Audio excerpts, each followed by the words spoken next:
Good day, class. So our topic for today is all about solving quadratic equations by completing the square. So it is another method, okay, of solving quadratic equation. Actually, pang third method na to. So our objective is to solve quadratic equations by completing the square. Uh, by the way, when we say completing the square, okay, it means that it's like we're going to form an equation wherein it will be a perfect square trinomial. Okay? Or the PST. So here are the steps in solving quadratic equations by completing the square.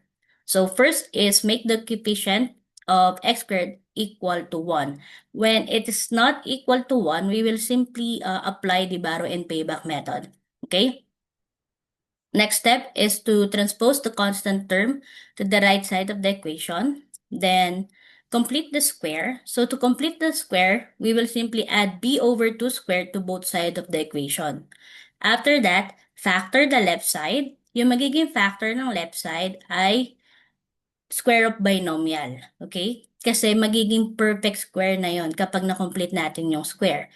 Then simplify the right side. After that, take the square root of the expression on both sides of the equations, solve for the roots, and check each root by substituting it to the original equation. Okay, so ito yung mga steps. So first one, solve for x. We have x squared plus 8x plus 7 equals 0. So let's check. Is a equals 1? Okay, yes. And actually, naka-standard form na din naman siya. So we will now proceed to step 2. We're going to transpose the constant term to the right side of the equation. So our constant here is positive 7. We're going now to transpose this one to the other side. So it will become negative 7. Okay? After that, we're going to complete the square by adding b over 2 squared on both sides of the equation. So, pag na-transpose na natin, ganito yung magiging equation natin. We're going to have x squared plus 8x plus blank para makomplete natin yung square. Ito yung b over 2 squared na i-add natin both sides. Okay? Equals negative 7 plus blank. Ito din yung b over 2 squared. So now, check natin yung value ni b. The value of b is positive 8. Okay? So b over 2, so positive 8 divided by 2. So that is equal to 4, right? And then square it. So 4 squared is 16, meaning we're going to add 16 to both sides of the equation. Okay? After that, since na-complete na natin yung square, ibig sabihin, etong nasa left side ng equation ay perfect square trinomial na siya. Kaya yung fourth step natin, we're going to factor the left side of the equation. Again, the factor of perfect square trinomial is the square of binomial. Paano natin kukunin yun? Simply get the square root of the first and the last term. So, square root of x squared is x. Square root of 16 is 4. And then yung sign, okay, magbe-base dun sa sign ng middle term. So, this is plus. Equals now, combined. So, negative 7 plus 16.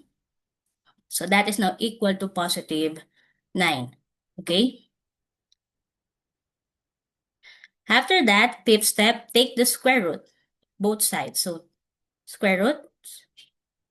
So, the square root of x plus 4 squared, that is simply equal to x plus 4 equals square root of 9. This is now positive, negative 3. Okay? Then solve for the roots. So first, anong gagawin natin? Transpose natin si positive 4. Okay, sa right side. So we're going to have x equals negative 4 plus or minus 3. Then after that, we're going to operate this. So first, we're going to use positive 3, and then next, we're going to use negative 3. So pag positive 3, our equation will be x equals negative 4 plus 3. Pag negative 3 naman, we're going to have x equals negative 4 minus 3. Then simply combine. So negative 4 plus 3, so x is equal now to negative 1. Different signs, so subtract. Okay? And then we have negative 4, negative 3, same signs, add, that is equal to negative 7. Meaning, ito na yung roots natin, negative 1 and negative 7.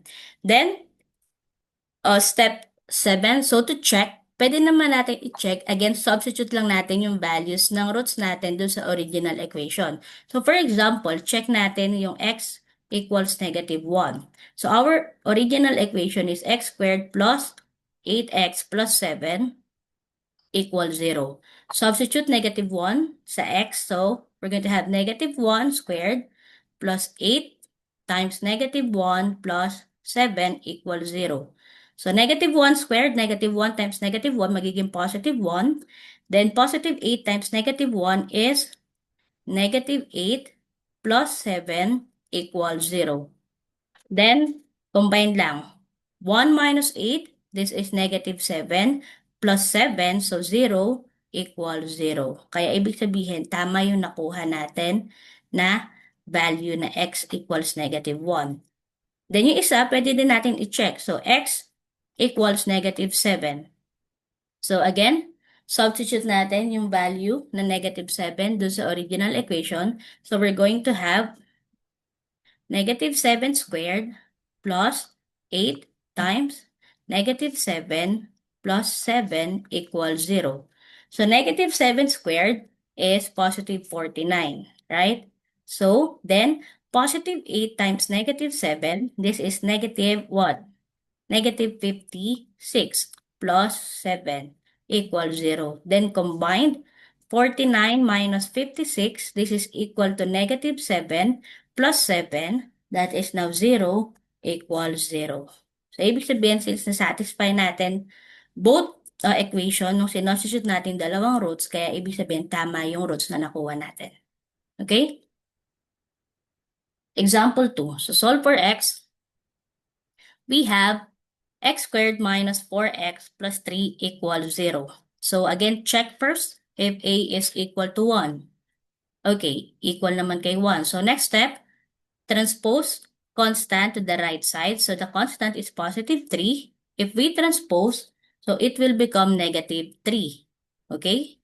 Then after that, we're going to complete the square. Kaya ang magiging equation is x squared minus 4x plus blank, dito natin i-add yung b over 2 squared equals negative 3 plus blank, which is again the b over 2 squared. Okay? Then after that, b over 2, what is b? This is negative 4. Okay, divide 2. So we're going to have negative 2. And then square it. So negative 2 squared, that will be equal to positive 4. So meaning, we're going to add positive 4 to both sides of the equation. And again, step 4, factor the left side. Ito na ay magiging perfect square trinomial. So, therefore, we have here now square of binomial. Square root of x squared is x. Square root of 4 is 2. And then ano yung sign ng middle term? Negative. So, minus equals combined negative 3 plus 4 different signs, subtract, so magiging positive 1. Then after that, step 5, take the square roots. Okay? Square root of x minus 2 squared is x minus 2 equals square root of 1 is positive negative 1. Then, solve for the roots. Transpose muna natin si negative 2. So, we're going to have x equals 2 plus or minus 1. Then we're going again to operate. Gamitin natin si positive 1 and negative 1. If we have positive 1, our equation will be x equals 2 plus 1. And if we have negative 1, we're going to have x equals 2 minus 1. Then combine, 2 plus 1 is 3, so we're going to have x equals 3. And then 2 minus 1 is 1, so x equals 1. Ito na yung value ng ating roots. And again, to check, substitute nyo lang dun sa original equation. Next. Okay. We have here now x squared minus 5x plus 6 equals 0. So again, check. Is a equals 1? Yes. Then, second step, transpose natin si constant. This is positive 6. If we transpose, it will become negative 6. Right? Okay. Then after that, we're going to complete the square by adding b over 2 squared both sides of the equation. So we will have here now x squared minus 5x plus blank.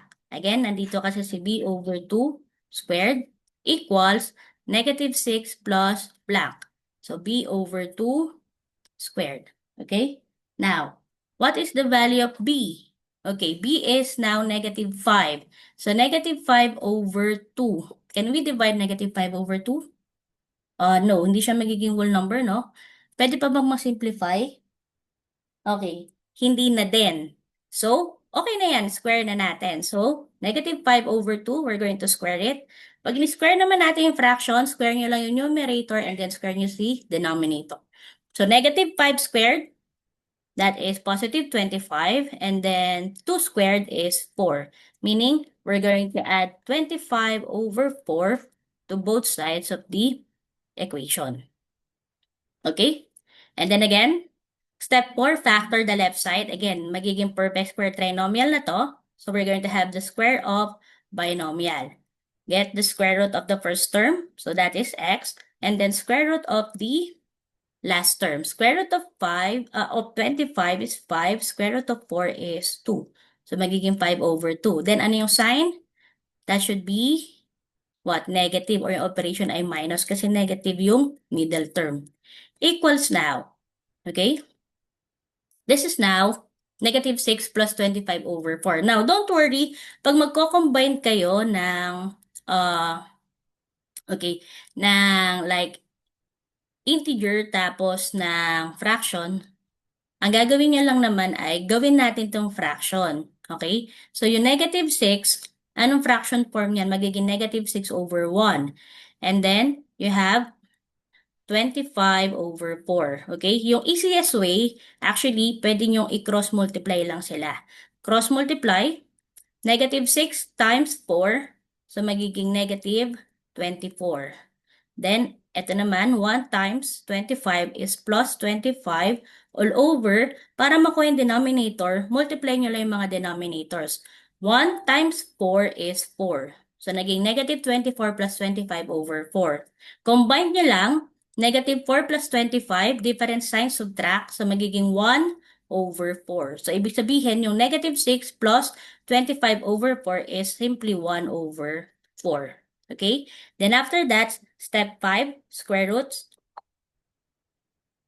Okay? So, square root of x minus 5 over 2 squared is x minus 5 over 2 equals square root of 1 over 4 is positive negative.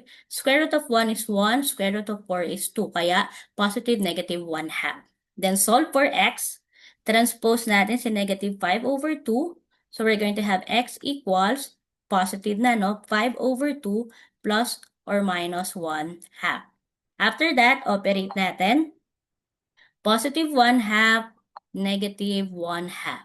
So, pag positive 1 half, our equation will be x equals 5 over 2 plus 1 half. Sa kabila, x equals 5 over 2 minus 1 half. Now, since they have the same denominator, ibig sabihin, we will add similar fractions. Pag similar fractions naman, simply add the numerators and then copy the denominator.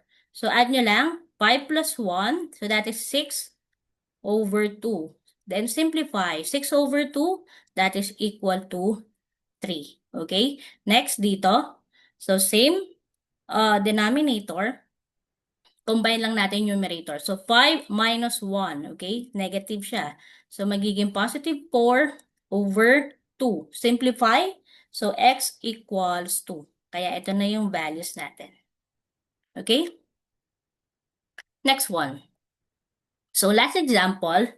We have here 2x squared plus 5x plus 3 equals 0.